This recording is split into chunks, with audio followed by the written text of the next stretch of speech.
ಗುರು ಬ್ರಹ್ಮ ಗುರು ವಿಷ್ಣು ಗುರುರೇ ಮಹೇಶ್ವರ ಗುರು ಸಾಕ್ಷಾತ್ ಗುರು ಬ್ರಹ್ಮದೇವಾಯ ನಮಃ. ಇವತ್ತು ಮೀನರಾಶಿ ಈ ತಿಂಗಳ ಹುಟ್ಟಿದಂಥ ಹುಟ್ಟಹಬ್ಬವನ್ನು ಯಾರು ಆಚರಿಸ್ಕೊತಾರ ಅವ್ರಿಗೆ ಶುಭವಾಗಲಿ. ಮ್ಯಾರೇಜ್ ಡೇ ಯಾರು ಆಚರಿಸ್ಕೊತಾರ ಅವ್ರಿಗೆ ಶುಭ ಆಗಲಿ. ಈ ತಿಂಗಳಲ್ಲಿ ನಿಮಗೆ ಗುರು ಅಧಿಪತಿ ಅಂತ ಹೇಳ್ತೀವಿ ನಾವು. ಗುರು ಇದ್ದರೆ ನಾವು ಏನು ಬೇಕಾದರೆ ಮಾಡ್ಬೋದು. ಮತ್ತು ಹಿಂದೆ ಗುರು ಇರಬೇಕಂತ, ಮುಂದೆ ಗುರಿ ಇರಬೇಕಂತ. ಯಾಕಂದರೆ ಇವತ್ತು ಮೀನರಾಶಿ ಪ್ರಕಾರದಲ್ಲಿ ನಿಮ್ಗೆ ದೈವ ಬಲ ತುಂಬ ಚೆನ್ನಾಗಿದೆ, ಅದೃಷ್ಟ ಬಲ ತುಂಬ ಚೆನ್ನಾಗಿದೆ. ಏನು ಕೆಲಸ ಕಾರ್ಯ ಮಾಡಿದರೂ ಸತೆ ನಿಮಗೆ ಕೈಗೆ ಬಂದಿದಂಥ ತುತ್ತು ಬಾಯಿಗೆ ಬರೋಂಥ ಮಾರ್ಗದರ್ಶನವಾಗಿದೆ. ಭೂಮಿ ಆಗ್ತಾ ಇಲ್ಲ. ಈ ತಿಂಗಳಲ್ಲಿ ಮೀನರಾಶಿಯವರಿಗೆ ಭೂಮಿ ಕೈ ಸೇರ್ತದೆ. ಒಂದು ಬೋರ್ ಆಗ್ತಾ ಇದ್ದೀವಿ ಮನೆಯಲ್ಲಿ, ಮನೆ ಜಾಗದಲ್ಲಿ ಒಂದು ಸೈಟಲ್ಲಿ ಒಂದು ಬೋರ್ ಹಾಕ್ತಾ ಇದೀವಿ ಗುರುಗಳೇ, ಮನೆ ಕಟ್ತಾ ಇದೀವಿ ಗುರುಗಳೇ. ಅಲ್ಲಿ ನಮಗೆ ಲಕ್ಷ್ಮಿ ಅಂದ್ರೆ ಹಣಕಾಸು, ವ್ಯವಹಾರ, ಅಭಿವೃದ್ಧಿ ಆಗುತ್ತಿಲ್ಲ ಅನ್ನೋದು ಪ್ರಶ್ನೆ ಮೀನರಾಶಿಯವ್ರು ಕೇಳ್ತಾ ಇರ್ತಾರೆ. ಅಂಥವ್ರಿಗೆ ನಿಮಗೆ ಸಕ್ಸಸ್ ಆಗ್ತದೆ.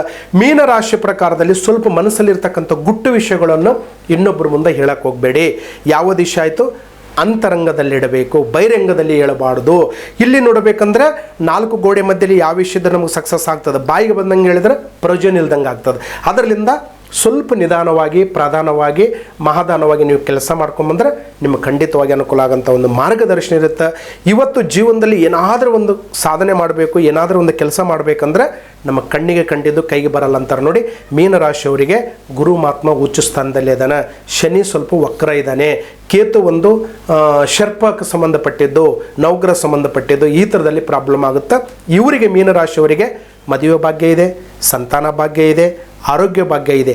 ಇದರಲ್ಲಿ ನಮ್ಮ ಮನೆಯಲ್ಲಿ ಶನಿ ಕಾಟ ಇದೆ, ದುಡ್ಡು ಉಳಿತಾಯ ಇಲ್ಲ, ಶತ್ರುಗಳಿಂದ ಈ ತಿಂಗಳ ಮೀನರಾಶಿಯವರು ತೊಂದರೆ ಆಗ್ತಂದವರಿಗೆ ಈಗಲಿದ್ದ ನಾವೇನು ಮಾಡಬೇಕಾಗಿದೆ, ಧನಂ ಲಕ್ಷ್ಯಂ ವ್ಯವಹಾರಂ ಅದರ ಒಂದು ಸಿದ್ಧತವಾಗಿ ನೋಡ್ಕೊಂಡ್ರೆ ನಮಗೆ ಖಂಡಿತವಾಗಿ ಒಳ್ಳೆಯದಾಗಂಥ ಒಂದು ಮಾರ್ಗದರ್ಶನ ಇರುತ್ತೆ. ಪಂಚಲೋಹದ ಕಡಗವನ್ನು ಇದಕ್ಕೆ ಭುಜಪತ್ರಿ, ಜಟಮಾಸಿ, ರೋಗರಾಜ, ಸುವರ್ಣಭಸ್ಮ, ಬೇತಾಳಬೇರು ಇದರಲ್ಲಿ ಎಲ್ಲ ಸಿದ್ಧಿವನ್ನು ಮಾಡಿ ಪಂಚಲೋಹದ ತಾಮ್ರದ ಬಳೆಯನ್ನು ನಿಮಗೆ ನಾವು ತಲುಪಿಸ್ತೇವೆ. ಮತ್ತು ಮೀನರಾಶಿ ಪ್ರಕಾರದಲ್ಲಿ ಗುರು ಅಧಿಪತಿ ಇರೋದಾಗ ನವಗ್ರಹದ ಉಂಗುರ ಅಂತ ಬರುತ್ತೆ, ಅದು ಪಂಚಲೋಹದಲ್ಲಿ ಇರುತ್ತೆ. ಅದು ನೀವು ತೊಗೊಂಡ್ಬಿಟ್ನಂದ್ರೆ ನಿಮ್ಮ ಮನೆಯಲ್ಲಿ ನರದೋಷ, ಆರೋಗ್ಯದಲ್ಲಿ ಏರುಪೇರು, ಸತಿಪತಿಯಲ್ಲಿ ಕಲಹ, ಮಕ್ಕಳಲ್ಲಿ ತೊಂದರೆ ಇಂಥದ್ದು ಸತೆ ಇದ್ದರ ಸತೆ ಈ ನವಗ್ರಹ ಉಂಗುರದಿಂದ ಖಂಡಿತವಾಗಿ ನಿಮಗೆ ಪರಿಹಾರ ಆಗುತ್ತೆ ಅನ್ನೋದು ನಮ್ಮ ಮಾರ್ಗದರ್ಶನ. ಏನಾದರೂ ಕೆಲಸ ಕಾರ್ಯ ಮಾಡಬೇಕಂದ್ರೆ ಆ ಥರ ಪಡಿಬೇಡ್ರಿ, ನಿಧಾನವಾಗಿ ಮಾಡ್ಕೊಂಡು ಬನ್ನಿ, ನಿಮಗೆ ಖಂಡಿತ ಫಲ ಸಿಗುತ್ತೆ. ಇವತ್ತು ಕೈಗೆ ಬಂತು ಬಾಯಿ ಬರಲಿಲ್ಲ, ಏನೂ ಪ್ರಯತ್ನ ಮಾಡಿದರೆ ಕೈಗೂಡ್ತಾ ಇಲ್ಲ ಅಂದ್ರೆ ಸತೆ ಯೂಟ್ಯೂಬ್ ವೀಕ್ಷಕರು ಎಲ್ಲರೂ ಸಬ್ಸ್ಕ್ರೈಬ್ ಮಾಡಿ. ಲಕ್ಷಾಂತರ ಜನಗಳು ಕಾರ್ಯಕ್ರಮ ನೋಡ್ತಾ ಇದ್ದಾರೆ, ಲಕ್ಷಾಂತರ ವಿಡಿಯೋಗಳು ನಮಗೆ ಬರ್ತಾ ಇದ್ದಾವೆ. ನಾವು ಸತೆ ಪ್ರತಿಯೊಂದು ವಿಚಾರದಲ್ಲಿ ನಿಮ್ಮ ಸಮಸ್ಯೆ ಏನೂ ಇರಲಿ, ಎಂಥದೂ ಇರಲಿ, ಅದಕ್ಕೆ ಕೆಲವು ಪರಿಹಾರಗಳು, ಕೆಲವು ಶಾಂತಿ, ಕೆಲವು ಪೂಜಾ ಪುನಸ್ಕಾರ ಇದೆ. ನಾವು ಹೇಳಿದ ಪ್ರಕಾರ ನೀವು ಮಾಡ್ಕೊಂಡು ಬನ್ನಿ. ನಿಮಗೆಲ್ಲರಿಗೂ ಒಳ್ಳೆಯದಾಗಲಿ ಅಂತ ನಮ್ಮ ಮಾರ್ಗದರ್ಶನ. ನಮಸ್ಕಾರ.